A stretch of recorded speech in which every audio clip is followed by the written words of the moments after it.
Ruth, I know you don't have what it takes to kill someone. Mabait ka eh.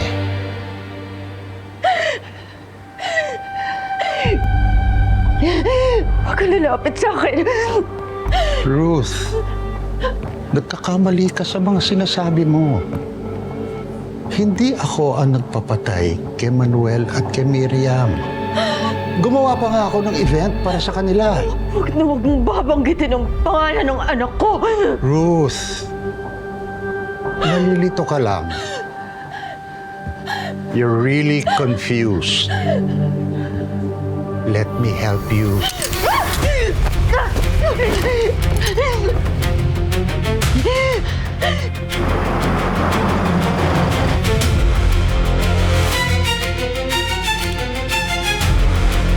Akala ko ba si Ruth at si Gaspar lang ang mag-uusap?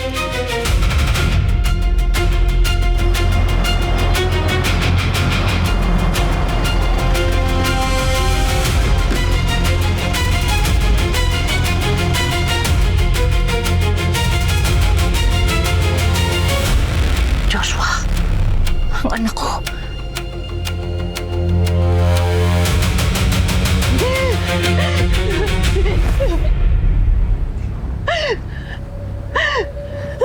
Litong-lito ka lang, Ruth. Alam ko nalulungkot ka sa pagkawala ni Mateo. And I know that Joshua can satisfy you.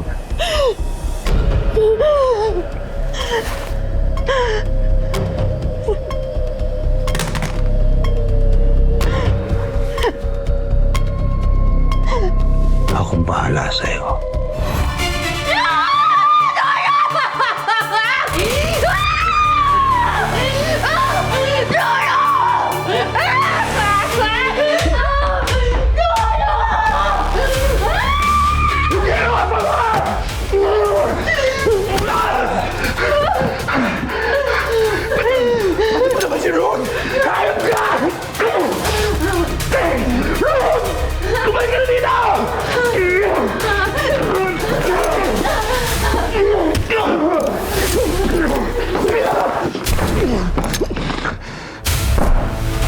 Joshua! Joshua! Ma'am! Teka lang, alalahanin mo yung misyon, ma'am. Masama ang kutob ko. Baka may nangyari na sa anak ko. Wala, ma'am. Dito lang muna tayo, ma'am. Let's go. Ano bang meron ng babaeng yan? At lukong-loko ka sa kanya? May napala ka ba? Hindi ka naman mahal. Wala naman siyang ambag sa'yo eh. Maraming babaeng nagkakandara pa para pakasalan ka just to have your name. But you just want to settle for a cheap, irrelevant woman! I love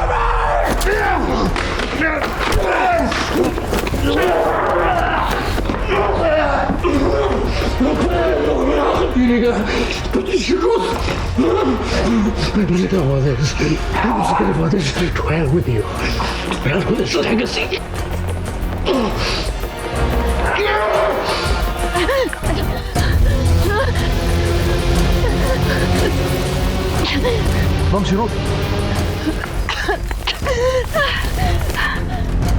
Aaron! Magtago ka! Hindi ka pwede makita ni Ruth! Anong nangyari? Sigong! Sinubukan niya akong gahasain. Buti dumating si Joshua, pinatakas niya ako. Ma'am, kailangan na po nating umalis. Delikado po.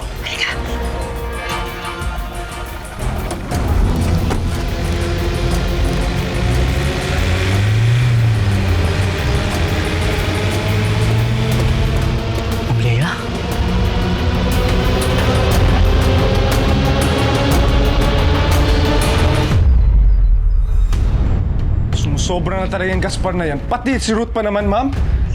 Demonyo siya! Baka di kayo maniwala. Nakita ko po si Ma'am Lea. Hindi ko siya mapapatawad sa ginawa niya sa akin. Haharapin ko na si Gaspar. Kailangan ko siya mapaamin. At sa harap mismo ng mga drug lords, doon ko papatayin si Lea. Basta huwag mo hahayaang madamay si Joshua.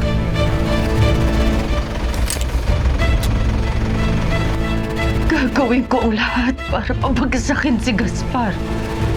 Labang ko to bilang isang ama at asawa. Hello mga kapatid, ito po si Ay de las Alas ng My Best Friend Eman. Hindi pa tapos ang kwentuhan natin, best friend. I-click mo na ang next video at panoorin mo pa ang kwento ni Mateo at mag-subscribe sa TV5 YouTube channel.